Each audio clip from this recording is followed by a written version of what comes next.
Hi everybody, we're here for episode 7 of The One and Only Ivan.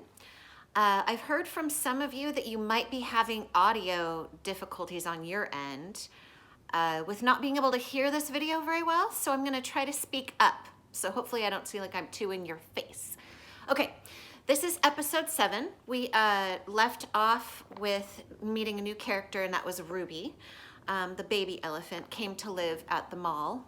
And Ivan was having some feelings about that because he felt a little jealous and left out. Some of you noticed that and you talked about it in your response journals. He's feeling worried about how much time and attention Stella is taking with Ruby instead of him. So we're gonna catch up with our characters right now. This chapter is called Children. Once I asked Stella if she ever had any babies. She shook her head. I never had the opportunity. You would have made a great mother, I told her. Thank you, Ivan, Stella said, clearly pleased. I like to think so. Having young ones is a big responsibility. You have to teach them how to take mud baths, of course, and emphasize the importance of fiber in their diet. She looked away, contemplating. Contemplating means thinking. Elephants are excellent at contemplating. I think the hardest part of being a parent, Stella added after a while, would be keeping your baby safe from harm, protecting them. The way silverbacks do in the jungle, I said. Exactly, Stella nodded. You would be good at Hi, Sweetie. Hi, Sweetie. Sorry, that's my Scarlet. You would have been good at protecting too, I said confidently. I'm not so sure, Stella said, gazing at the iron bars surrounding her. I'm not sure at all. This chapter is called The Parking Lot. Mac and George are chatting while George cleans one of my windows. George, Mac says, frowning. There's something wrong with the parking lot. George sighs. I'll take a look at it as soon as I'm done with this window. What's the problem? There are cars in it. That's what's wrong. Cars, George. Mac breaks into a grin. I think things are actually starting to pick up a bit. It's gotta be that billboard. People see that baby elephant and they just have to stop and spend their hard-earned cash. I hope so, George says. We sure could use the business. Mac's right. I've noticed more visitors coming since he and George added the picture of Ruby on the sign. People crowd around Ruby and Stella's domain, oohing and eyeing at the sight of such a tiny elephant. I gaze out at the huge sign that makes humans stop and spend their hard-earned cash. I have to admit that the picture of Ruby is rather cute, even if she doesn't look like a real elephant. I wonder if Mac could add a little red hat and a curly tail to the picture of me. Maybe then more visitors would want to stop by my domain. I could use a few oohs and ahs myself. Ruby's story. Ivan, tell me another joke, please, Ruby begs after the 2 o'clock show. I think I may have run out of jokes, I admit. A story then, Ruby says. Aunt Stella's sleeping and there's nothing to do. I tap my chin. I'm trying hard to think, but when I gaze up at the food court skylight, I'm mesmerized by the elephant-colored clouds galloping past. Can you imagine clouds galloping? I think that's a really beautiful descriptive. Ruby taps her foot impatiently. I know, I'll tell you a story, she says. A real live true one. Good idea, I say. What's it about? It's about me.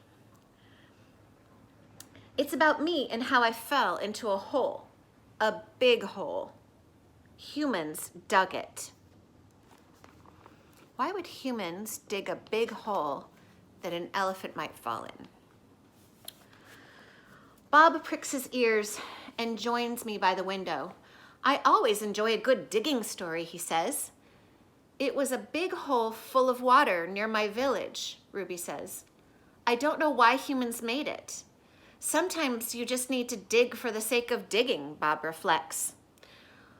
We were looking for food, Ruby says, my family and I. But I wandered off and I got lost and I went too close to the village. Ruby looks at me, her eyes wide. I was so scared when I fell into that hole. Of course you were, I say. I would have been scared too. Me too, Bob admits. And I like holes. The hole was huge. Ruby pokes her trunk between the bars and makes a circle in the air. And guess what? She doesn't wait for an answer. The water was all the way up to my neck, and I was sure I was going to die. I shudder. What happened then? I asked. I'll tell you what happened, Bob says darkly. They captured her and put her in a box and shipped her off, and here she is, just like they did with Stella. He pauses to scratch an ear. Humans. Rats have bigger hearts. Roaches have kinder souls. Flies have... What can we infer about what Bob's opinion of humans is based on his comparisons? Can you tell? Does he have evidence in his life to base his assessment on? Has he been treated well by humans? No, Bob, Ruby interrupts. You're wrong. These humans helped me. When they saw I was trapped, they grabbed ropes and they made loops around my neck and my tummy. The entire village helped, even little kids and grandmas and grandpas.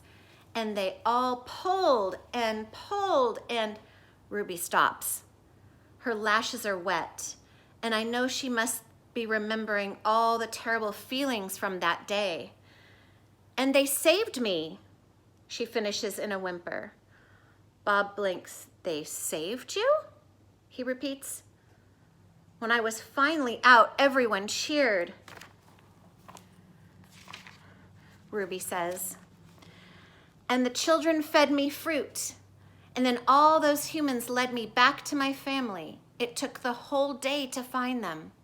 No way, Bob says, still doubtful. It's true, Ruby says. Every word. Of course it's true, I say. I've heard rescue stories like that before. It's Stella's voice. She sounds weary. Slowly she makes her way over to Ruby. Humans can surprise you sometimes. An unpredictable species. Homo sapiens. That's our species name in science, Homo sapiens. Bob still looks unconvinced, but Ruby's here now, he points out. If humans are so swell, who did that to her? I sent Bob a grumpy look. Sometimes he doesn't know when to keep quiet. Ruby swallows, and I'm afraid she's going to cry, but when she speaks, her voice is strong. Bad humans killed my family, and bad humans sent me here. But that day in the hole, it was humans who saved me.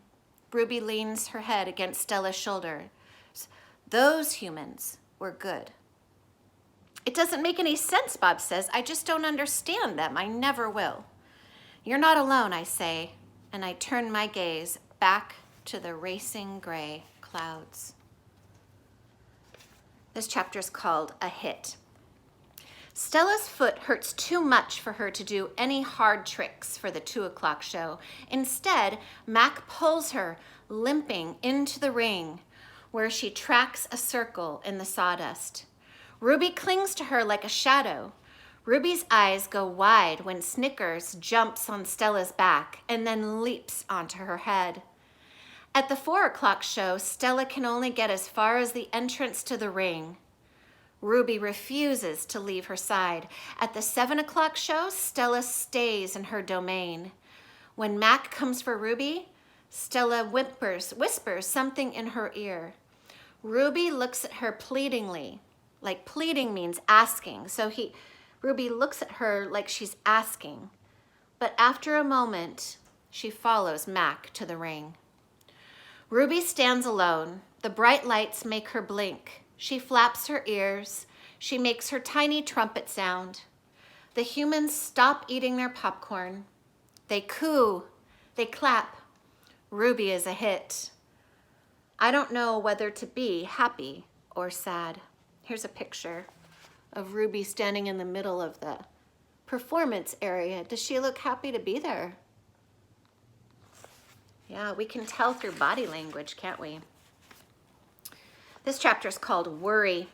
When Julia arrives at the show, she brings her 3 thick books, 1 pencil, and something she calls magic markers.